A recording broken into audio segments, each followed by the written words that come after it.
hanya orang radikal atau mantan radikal yang paham isi kepalanya orang radikal.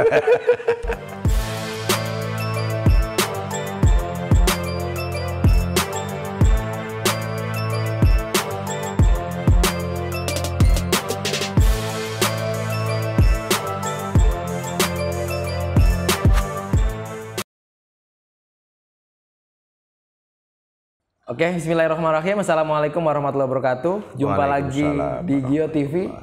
Kali ini ada yang berbeda. Biasanya kita kedatangan tamu di studio kita, tapi hari ini kita berkunjung ke BNPT. Jadi ini tokoh yang kita datangi itu beliau merupakan jenderal, tapi juga kiai kalau menurut saya. Kita datang di BNPT bertemu dengan Jenderal Nur Wahid. Beliau merupakan direktur pencegahan di BNPT RI, Pak. Mungkin bukan kiai lah. Kalau kiai itu kan ilmunya harus tinggi. Itu Ustaz. Lebih cocok al polisi al densus ya. Al polisi al densus ya. Karena saya orang densus yang sekarang ditugaskan di BNPT. Dan saya polisi gitu. Iya, al polisi al densus ya. Ikut torikonya asikia, Pak. Yang penting bukan ngawur ya. Yang penting asik aja, Pak. Jadi kita bakal banyak bicara soal teroris dan isu-isu ada isu Taliban yang hari ini kencang, Pak. Nanti kaitannya dengan di Indonesia apa efeknya dan sebagainya. Untuk mengawali, Pak. Jadi selama PPKM Bapak ngapain aja, Pak? Selama PPKM ini, Pak? PPKM itu kan untuk mengurangi tingkat keterpaparan COVID-19. Iya. Tapi kan bukan berarti kita harus mengurangi aktivitas. Betul, hanya berbeda polanya aja. Iya. Yang dulu sering langsung atau live atau luring ya. Iya. Nah, sekarang pakai zooming atau daring. Iya. Tapi masih sering ikut kayak misalkan ngisi-ngisi webinar gitu barangkali ya. Iya, justru frekuensinya malah bertambah. Iya. Karena kalau dulu kan mungkin sehari itu bisa cuman sekali ya, sekarang bisa 2-3 kali dengan zooming kan. Iya. Jadi sahabat Gio TV, kita semua itu sudah melakukan protokol kesehatan. Kita sudah vaksin ya, Pak. Kita sudah vaksin, kita sudah melakukan rapid juga. Jadi aman. Vaksin COVID-19 ya. Vaksin COVID-19. Tapi belum vaksin ideologi radikal. Ya? Nah, barangkali ini kita lagi ngisi vaksin ya. Ke Pak Nur Wahid. Jadi ini, Pak, ada beberapa hal yang pengen saya tanyakan terkait pertama BNPT, Pak. Sebenarnya BNPT ini fungsi, wewenang, tugasnya ngapain, Pak? BNPT itu kan BNPT RI, Badan Nasional Penanggulangan Terorisme Republik Indonesia. Ini tugasnya adalah merumuskan kebijakan, ya. Jadi merumuskan, membuat kebijakan, kemudian mengimplementasikan dan mengkoordinasikan dalam pelaksanaannya di bidang penanggulangan terorisme. Tapi kalau kita bicara terorisme itu kan tidak hanya tidak hanya parsial, karena terorisme itu kan hilirnya, tindakannya, aksinya, perbuatannya. Sementara radikalisme ini adalah paham ideologi yang menjiwai semua aksi terorisme, sehingga harus holistik. Dari hilir yaitu aksi terorismenya, tapi juga hulunya. Radikalismenya. Tapi apa bedanya dengan Densus atau misalnya lembaga-lembaga ini memang fokus ke sana gitu? Pendekatan penanggulangan terorisme itu kan dilakukan secara dua pendekatan. Yang pertama pendekatan hulu, yaitu soft approach, yaitu pencegahan. Nah, ini BNPT di sini. Dan pendekatan hilir, yaitu penegakan hukum, law enforcement. Ini yang porsinya Densus 88 anti teror Polri. Ya, jadi hanya mencegah, Pak. Berarti di BNPT. Tetapi kami mengkoordinasikan,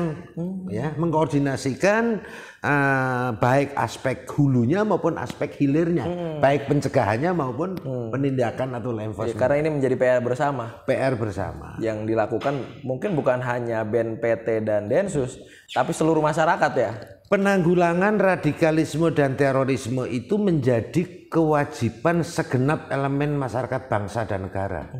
Karena radikalisme dan terorisme itu musuh agama dan musuh negara. Iya. Musuh agama karena tindakan, perbuatan, sikapnya.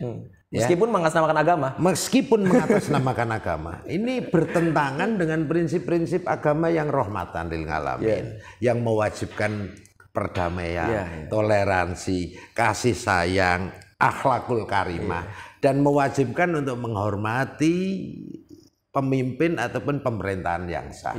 Kemudian radikal terorisme itu juga memecah belah umat dan memunculkan fobia terhadap agama. Dan ini kalau dibiarkan bisa merambah kepada konflik bangsa. Karena semua konflik bangsa terutama di dunia muslim itu selalu didahului oleh masifnya, maraknya radikalisme dan terorisme mengatasnamakan agama, dalam konteks ini Islam. Betul. Kemudian berkolaborasi dengan pihak-pihak atau oposisi yang destruktif, yang ingin mengambil alih kekuasaan, dan terjadi intervensi asing. Ini bahaya. Nah, menjadi musuh negara karena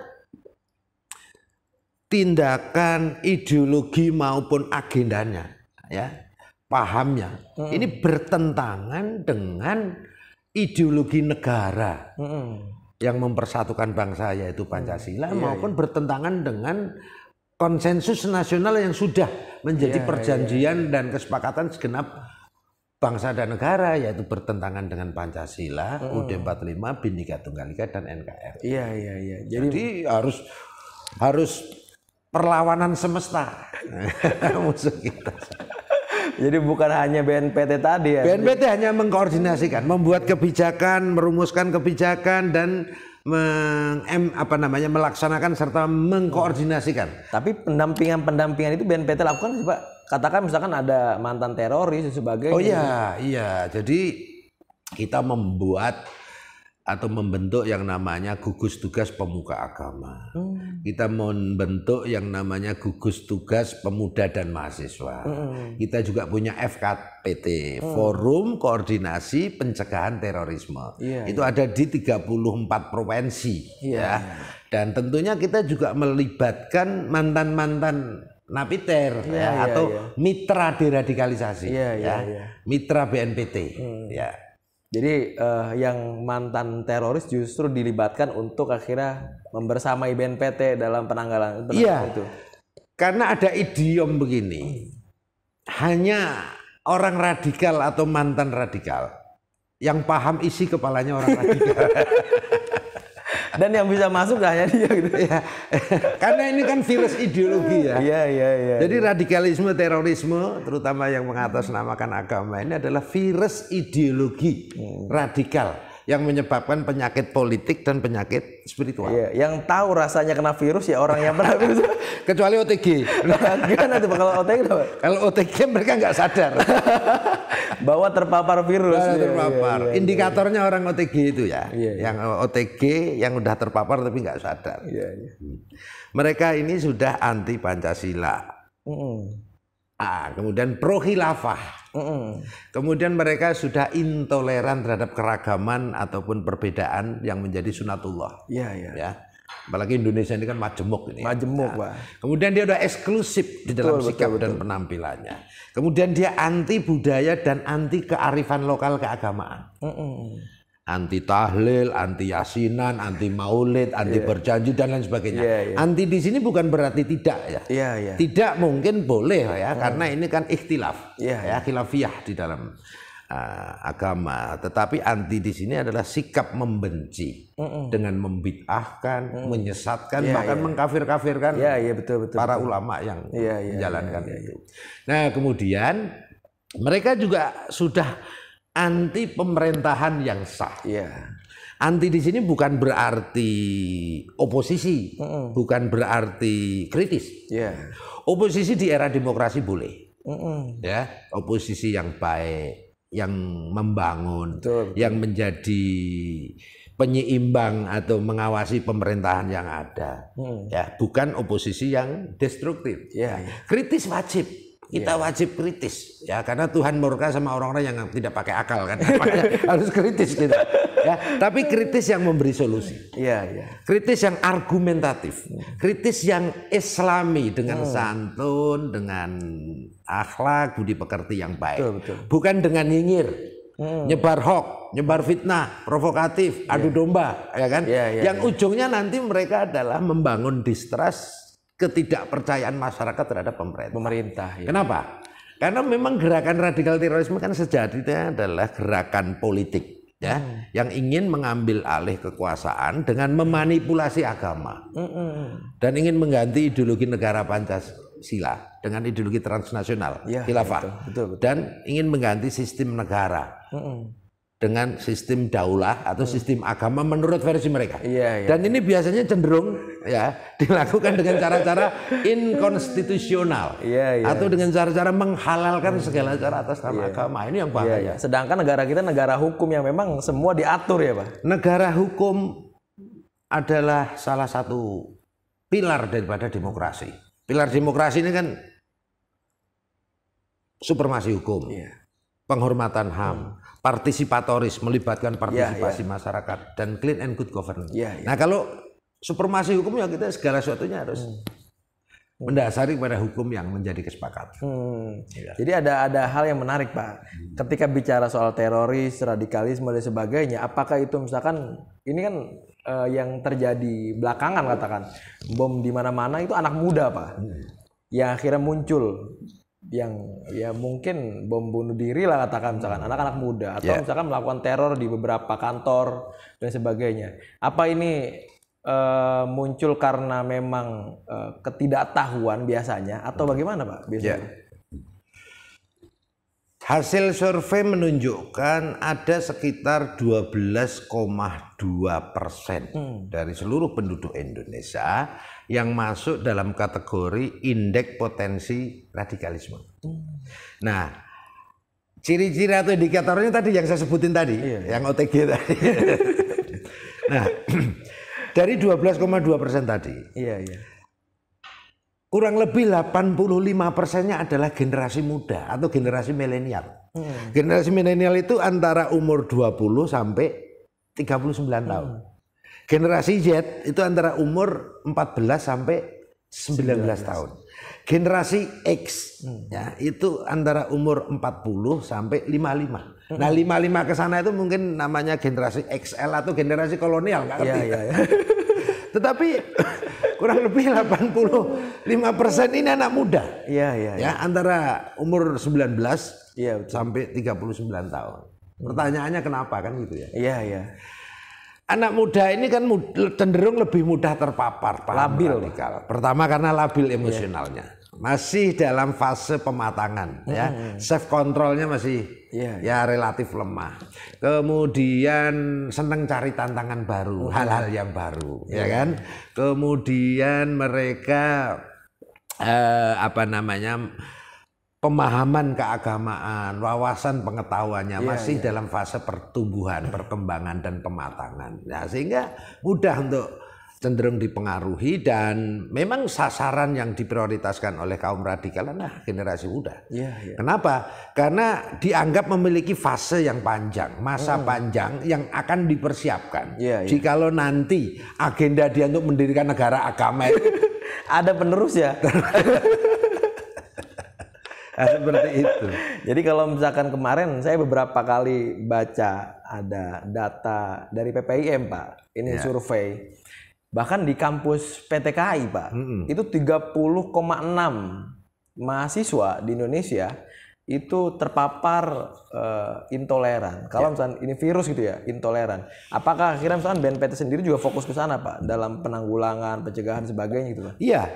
Jadi BNPT itu sebagai lembaga untuk mengkoordinasikan ya proses penanggulangan tadi radikalisme dan terorisme, tentu kita juga punya strategi kan. Nah, salah satunya kita juga membentuk FKPT tadi, Forum Koordinasi Pencegahan Terorisme. Itu melekat di provinsi ya, di Kesbangpol terutama. Nah, FKPT ini setiap tahun menyelenggarakan 5 kali kegiatan, minimal 5 kali kegiatan. Nah, kegiatannya adalah di bidang agama, sosial dan budaya. Ya. Jadi ada hal yang menarik, Pak. Ketika bicara soal teroris, radikalisme dan sebagainya, apakah itu misalkan ini kan yang terjadi belakangan katakan bom di mana-mana itu anak muda, Pak. Yang akhirnya muncul yang ya mungkin bom bunuh diri lah katakan misalkan anak-anak muda atau misalkan melakukan teror di beberapa kantor dan sebagainya. Apa ini muncul karena memang ketidaktahuan biasanya atau bagaimana, Pak? Biasanya. Hasil survei menunjukkan ada sekitar 12,2% dari seluruh penduduk Indonesia yang masuk dalam kategori indeks potensi radikalisme.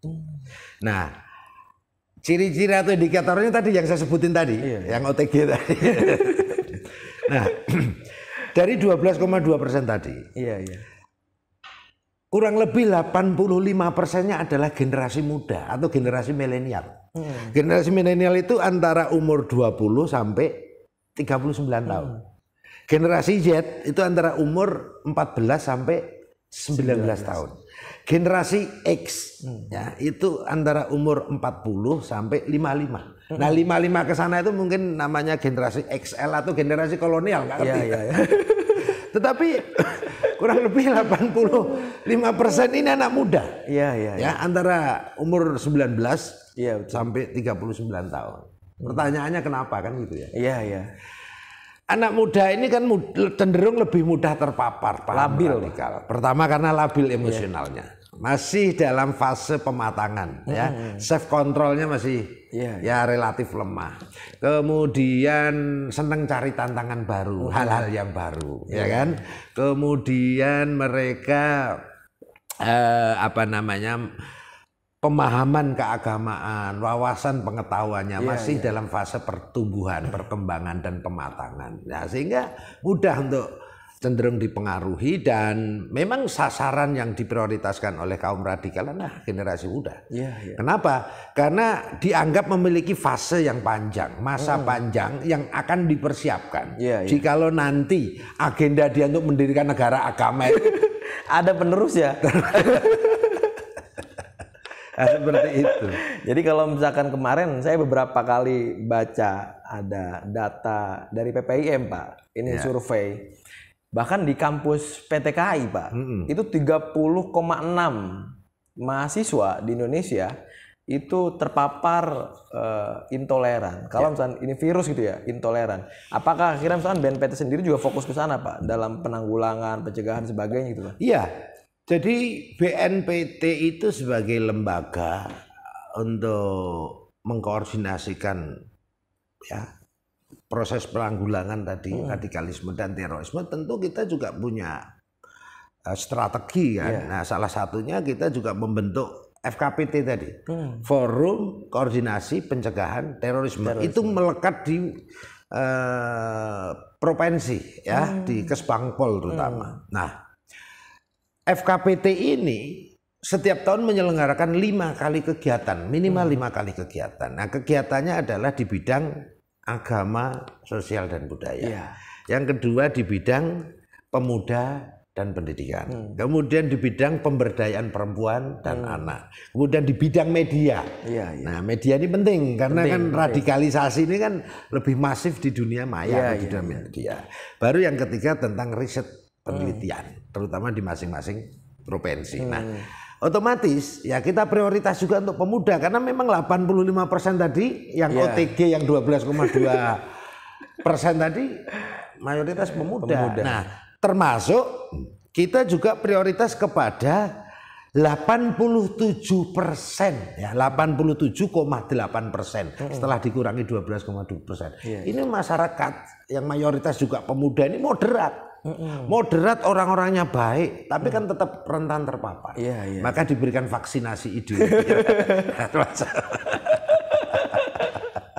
Jadi memang virus ini sebelum ada virus COVID ya, Pak. Sebenarnya virus ini dulu yang sebenarnya harus ini pandemi.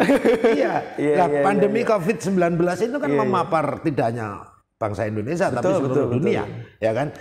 Dan pandemi virus ideologi ini juga tidak hanya memapar Indonesia, di seluruh dunia, terutama di negeri-negeri Muslim. Ya, betul, kan? Betul. Dan jangan salah, 12,2% dari penduduk Indonesia yang 274 juta itu kurang lebih 30-an juta loh ini. Enggak sedikit ini.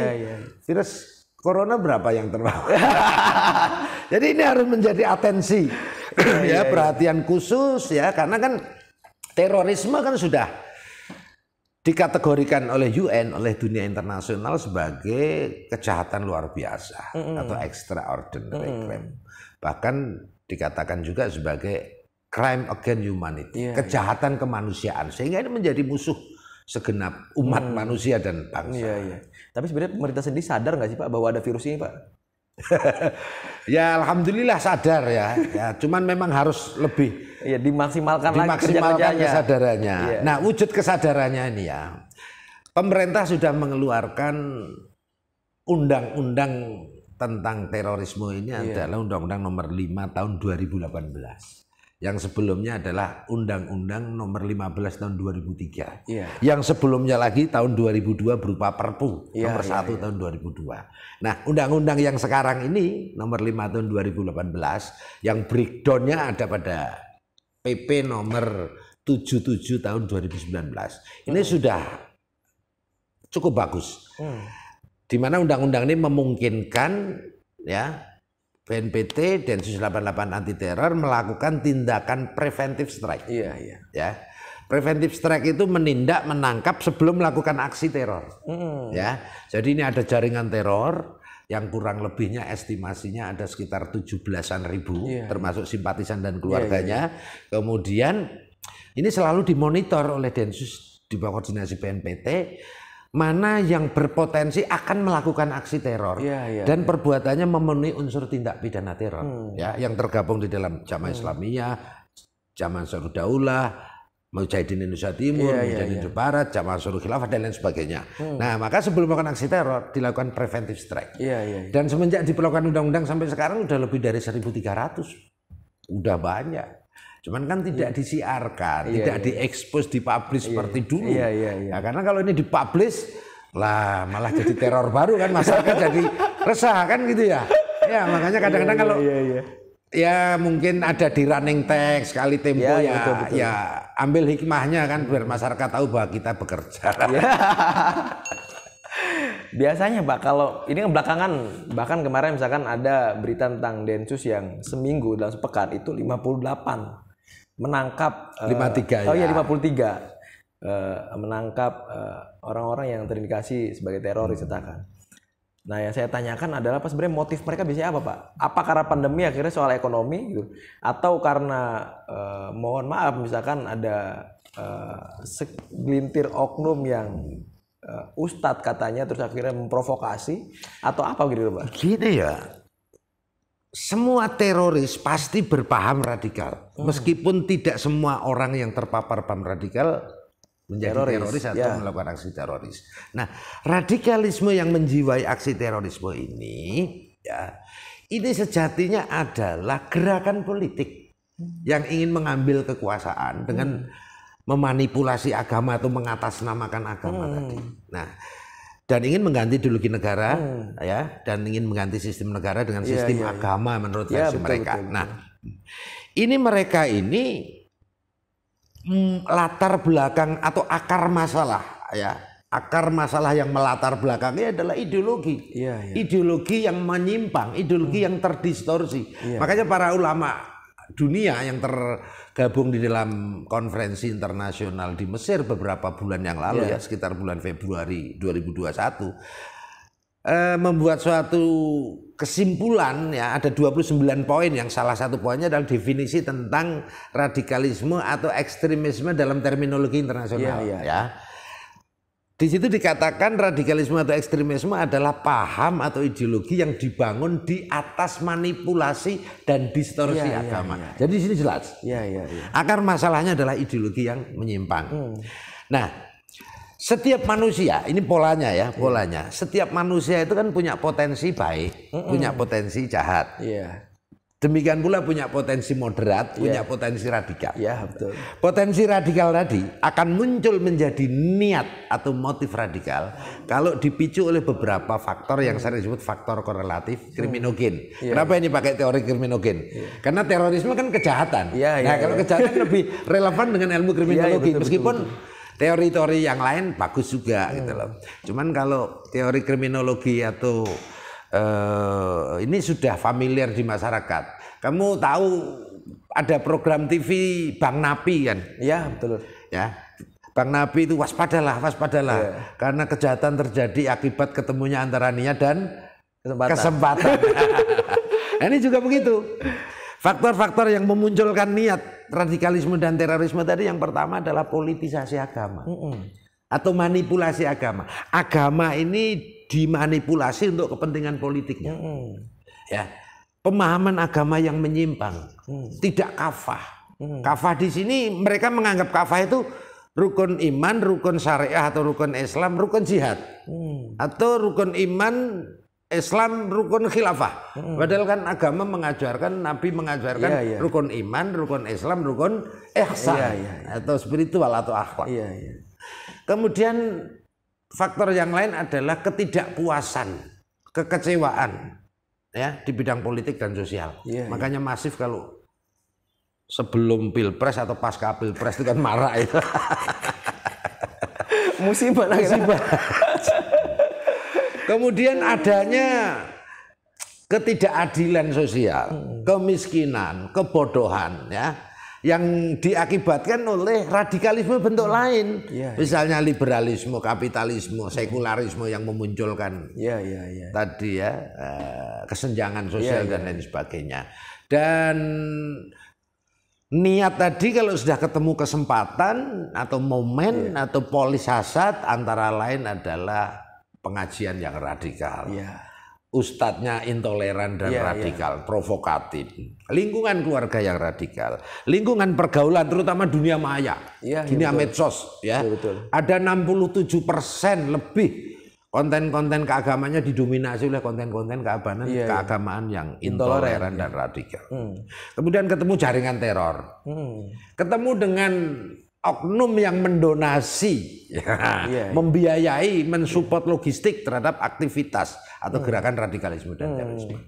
Niat ketemu kesempatan terjadilah radikalisme. Nah, itu berarti semua orang sebenarnya ini sebagai korban, Pak. Bisa korban, bisa tersangka. Dan BNPT menyediakan vaksin itu, Pak. Kalau itu virus katakan. Lah BNPT menyediakan vaksinnya, vaksin untuk virus ideologi radikal ini yang melibatkan segenap elemen masyarakat bangsa dan negara, terutama para ulama. Makanya kita membentuk gugus tugas pemuka agama. Yang harus diketahui bahwa gugus tugas pemuka agama di sini tidak hanya Islam. Karena radikal terorisme itu bukan monopoli satu agama, tetapi ada di setiap agama, sekte, kelompok, bahkan potensial pada setiap individu manusia. Tidak terkait dengan suku, agama, ras, tidak terkait dengan profesi, bahkan tidak terkait dengan kadar intelektualitas seseorang. Contoh, Dr. Azhari, dokter dia, udah dokter. Kemudian Osama bin Laden. Osama bin Laden itu kan orangnya cerdas, bahkan dikatakan jenius, ya kan? Dan dia kaya raya karena putra konglomerat Arab Saudi, bin Laden. Kemudian Abu Sulaiman atau Oman Abdurrahman, ya, tahanan teroris yang sebagai Amir JAD itu hafid Quran 30 juz, bukan juz 30. Bukan juz 30. Akhirnya artinya ini semua potensi pada setiap individu manusia. Tidak melihat agama. Contoh, kayak ada seorang oknum biksu di Myanmar yang rasis, nyebar konten hate speech, provokatif, sehingga ribuan umat muslim terusir dari tempat tinggalnya di Rohingya. Nah, itu yang radikal, oknum beragama Buddha. Kemudian yang terakhir nih, satu keluarga muslim ditabrak kendaraan. Pelakunya ini kan teroris ini. Dan beragama non muslim. Kan? Nah, dia memahami agama cara menyimpang. Oknum yang beragama Kristen. Kemudian dulu ada jamaah Jumat yang sedang sholat Jumat. Jamaah masjid yang sedang sholat Jumat di New Zealand. Itu di Brondong itu ratusan yang wafat itu. Betul. Pelakunya radikal dan teroris. Dan bukan orang Islam. Oknum yang beragama Kristen. Yang membakar masjid Tolikara, Papua. Pelakunya bukan orang Islam. Oknum yang beragama. Artinya memang bisa terpapar di semua agama, bukan Islam. Semua tindakan terorisme, semua aksi terorisme tidak terkait dengan agama apapun, tetapi sangat terkait dengan pemahaman dan cara beragama yang menyimpang dari oknum umat yang bersangkutan. Dan ini biasanya didominasi oleh umat beragama yang menjadi mayoritas di suatu wilayah atau di suatu negara. Kebetulan di Indonesia ini mayoritas Muslim, jadi tahanan teroris yang ada ini mayoritas KTP ini hampir semuanya KTP-nya Muslim, tapi ini oknum sekali lagi ini oknum. Iya. Apalagi kayak misalkan isu apapun tentang agama Islam katakan Pak, yang berkaitan dengan Muslim katakan, Indonesia sangat tertarik Pak. Terjadi misalkan kemarin misalkan Taliban, ya Indonesia tertarik untuk bahas itu misalkan. Ada lagi misalkan kasus-kasus di Rohingya, kasus-kasus misalkan di Palestina dan sebagainya. Indonesia tertarik membahas itu Pak. Itu yang sering saya sebut. Radikalisme dan terorisme terutama yang mengatasnamakan agama, khususnya dalam konteks Indonesia itu yang mengatasnamakan Islam. Itu cermin dari krisis spiritualitas dalam beragama. Karena mereka menonjolkan aspek ritualitas, identitas formal keagamaan. Dan lemah abe terhadap aspek spiritualitas, akhlak, perilaku, budi pekertinya lemah. Makom ihsannya lemah. Nah, mereka punya karakter. Karakter mereka itu selalu klaim kebenaran, merasa paling Islami, merasa paling benar, merasa paling panitia surga ya. Kalau panitia surga itu kan nggak pernah masuk, panitia kan di luar aja. Jaga buku tamu. Nah mereka ini sering klaim, klaim kebenaran tadi, dan yang paling bahaya adalah mereka itu sering menghalalkan segala cara dengan mengatasnamakan agama. Ya kan? Sehingga relevan dengan peristiwa di Afghanistan itu dimanfaatkan untuk kepentingannya, bisa untuk penggalangan dana, bisa untuk membangkitkan fanatisme di dalam identitas formal keagamaan dengan memanipulasi agama seolah-olah seolah-olah pergerakan persatuan umat. Padahal itu sebagai manipulasi aja. Makanya oleh Pak Presiden disebut manipulator agama. Tapi dalam konteks ini Pak, agama yang akhirnya misalkan hari ini terjadi di Afghanistan Pak, Taliban menduduki istana, Taliban akhirnya menguasai Afghanistan hari ini katakan. Ada ngaruhnya nggak sih Pak di Indonesia Pak? Gini ya, Taliban itu kan faksi setelah Uni Soviet mundur atau bubar meninggalkan Afghanistan. Dulu sekitar 1979 itu kan Soviet menduduki atau invasi di Afghanistan. Waktu itu pemerintahnya kan Najibullah, komunis lah. Kemudian terjadilah pergerakan yaitu Mujahidin yang didukung oleh Amerika Serikat. Nah, belakangan berkembang muncul Al-Qaeda yang didukung juga oleh Amerika Serikat. Nah, kemudian tahun 90-an Soviet bubar, kemudian diikuti dengan meninggalkan Afghanistan. Nah, Taliban ini kan ada sekitar 94 setelah Uni Soviet mundur atau bubar. Nah, sehingga praktis Taliban ini tidak pernah berjuang mengusir invasi Uni Soviet, kan? Betul. Tetapi ini kan Taliban ini kan berbeda dengan Al-Qaeda, Ini kan dari tolib atau pelajar-pelajar atau santri lah yang di pegunungan, di bukit-bukit itu sehingga mereka membentuk suatu kelompok dan didukung oleh Amerika. Kemudian bisa berkuasa sekitar tahun 96 sampai 2001, 5 tahun sempat berkuasa. Betul, kemudian direbut lagi oleh Mujahidin, ya kan? dan Mujahidin berkuasa selama 20 tahun 20 tahun ya. Nah, terakhir kan presidennya Ashraf Ghani itu ya. Nah, sekarang mengambil alih lagi nih Taliban. Jadi apakah ada pengaruhnya dengan Indonesia? Awal berdirinya Taliban itu sempat bekerja sama dengan Al-Qaeda. Meskipun ideologinya berbeda ini. Iya, iya. Ideologinya Al-Qaeda itu kan Salafi Wahabi Takfiri nih, ya kan? Nah, sementara Taliban ini kan mazhab fikihnya kan Hanafi. Tauhidnya kan Maturidiyah. Ya, dia juga orang Torekoh, ya kan? Tetapi pola perjuangannya militan sama seperti Al-Qaeda, tapi ideologinya berbeda dan sempat semacam terjadi perkawinan politik. Karena apa? Putrinya pimpinan Taliban saat itu yang namanya Mullah Muhammad Umar dinikahi sama pimpinan Al-Qaeda, yaitu Osama bin Laden. Sehingga di situ seolah-olah terjadi perkawinan politik. Nah, dampaknya ke Indonesia otomatis akan meresonansi atau memberikan semacam stimulan atau motivasi terhadap gerakan terutama JI, karena JI kan afiliasinya ke Taliban ini. Ke Al-Qaeda gitu lah.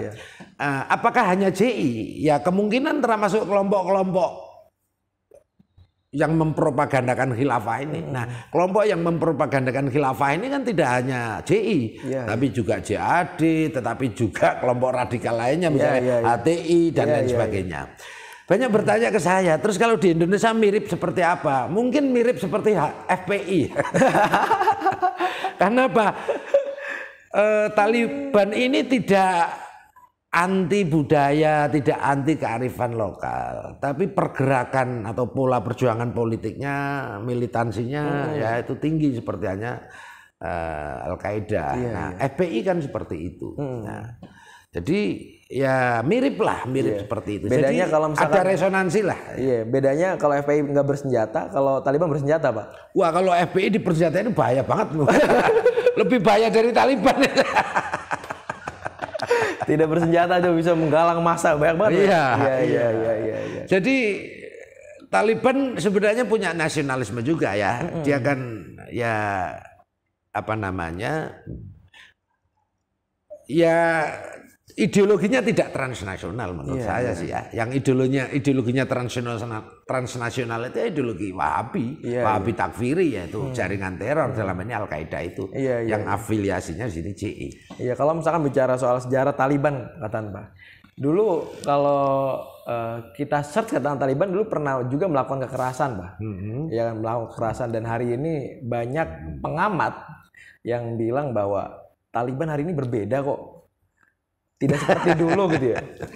Taliban hari ini berbeda. Tidak ada satu peluru pun yang akhirnya ditembakkan untuk akhirnya menyingkirkan. Waktu berkuasa 5 tahun itu kan menerapkan sistem hukum syariah ya yang kaku hukum hudud ya.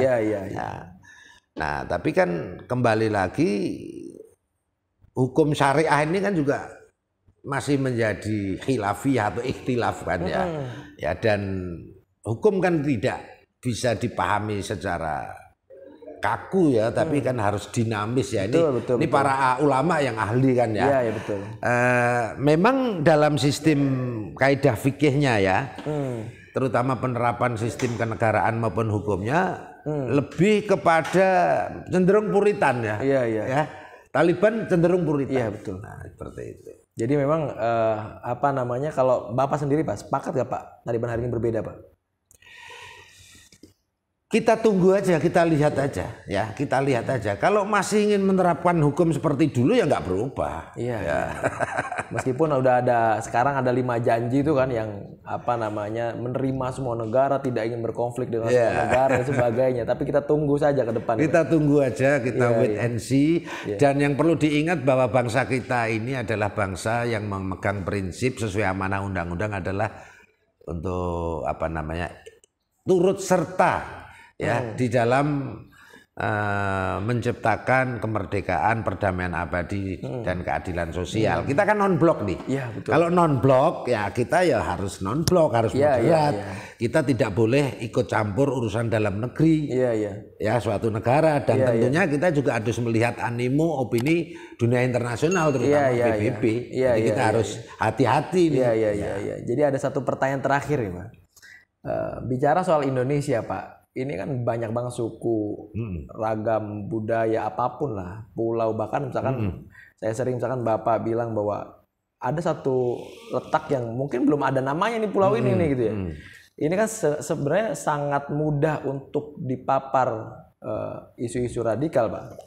Kenapa Indonesia masih bertahan adem ayem, tentram gitu, Pak? Semua negeri konflik selalu didahului oleh fenomena masifnya maraknya radikalisme dan terorisme mengatasnamakan agama terutama Islam.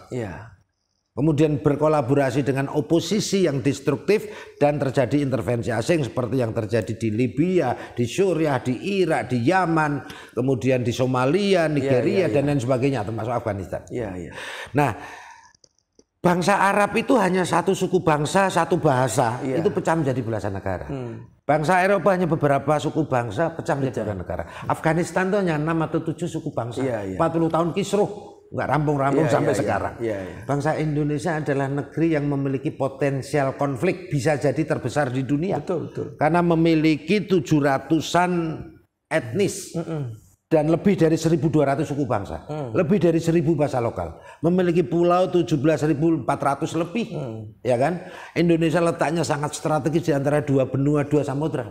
Indonesia memiliki kekayaan sumber daya alam yang luar biasa, yang sangat dibutuhkan oleh kemajuan teknologi dan peradaban masa depan. Artinya bangsa Indonesia itu bangsa yang sangat potensial untuk diadu domba, sangat potensial untuk konflik. Nah, peristiwa di Timur Tengah, di negeri-negeri Muslim, ya itu udah di copy paste di Indonesia. Kok Indonesia relatif masih aman sampai sekarang? Nah, pertanyaan itu bisa dijawab karena Indonesia memiliki 5 kekuatan yang insya Allah tidak dimiliki oleh negeri-negeri lain. Ini yang harus dijaga ini. Hanya Indonesia yang punya, Pak? Insya Allah. Yang pertama, Indonesia punya Pancasila. Pancasila ini adalah ideologi negara pemersatu bangsa. Pancasila ini adalah ideologi yang digali dari nilai-nilai luhur agama dan budaya bangsa Indonesia. Pancasila ini bisa mempersatukan kemajemukan bangsa Indonesia yang lebih dari 1.200 suku bangsa tadi. Kemudian yang kedua, Indonesia memiliki kearifan lokal berupa silaturahmi dan gotong royong yang mampu mempersatukan kemajemukan pluralitas bangsa sampai ke grassroots. Indonesia memiliki yang ketiga adalah civil society moderat. Ormas-ormas moderat, NU, Muhammadiyah, Nahdlatul Wathon, Al-Wasliyah dan lain sebagainya yang siap membentengi bangsa ini dengan jargon hubul waton minal iman. Cinta tanah air dan bangsa adalah bagian dari iman. Nasionalisme tinggi. Yang keempat, Indonesia punya TNI Polri yang solid. Ya kan? Nah, ini yang paling utama ini. Indonesia punya ulama-ulama, punya tokoh agama, punya aulia-aulia. Yang doanya tembus sampai ke pintu langit. Sehingga Indonesia ini adalah negeri yang sangat disayang, dicintai Allah. Kenapa? Kata para ulama di Timur Tengah, Indonesia ini adalah sepotong tanah dari surga. Makanya Allah punya kepentingan untuk menjaganya. Masih aman. Nah, ini harus kita jaga ini, ya kan? Saya kira gitu. Jadi bangsa kita harus menjadi bangsa yang bersyukur, yaitu mensyukuri konsensus nasional yang merupakan amanah dari founding father kita, yaitu Pancasila, Undang-Undang Dasar 45, Bhinneka Tunggal Ika, dan NKRI. Ini harus kita jaga. Maka insya Allah Indonesia ke depan akan menjadi bangsa yang aman, damai, ya, bersatu, maju, baldatun thayyibatun, warabun ghafur. Al polisi ini, Pak. Alden Susia. Ini terakhir, Pak. Barangkali Bapak pengen menyampaikan khususnya untuk tadi yang terakhir, sekarang terakhir sekali. Closing statement, Pak. Pesan untuk pemuda, Pak, dan harapan bangsa ke depan.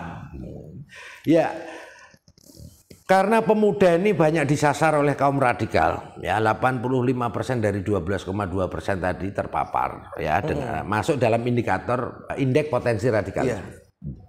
Maka pesan kami ya untuk seluruh masyarakat Indonesia, terutama generasi muda, untuk berperan aktif di dalam penanggulangan radikalisme terorisme, yang dilakukan dengan pertama,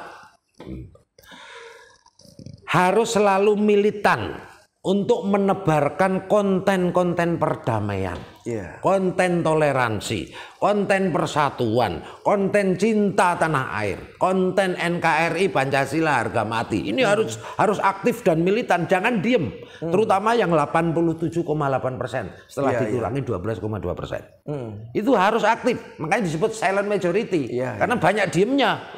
Ya, harus bangkit untuk menjaga bangsa ini. Yang kedua, jangan memfollow, jangan mengikuti.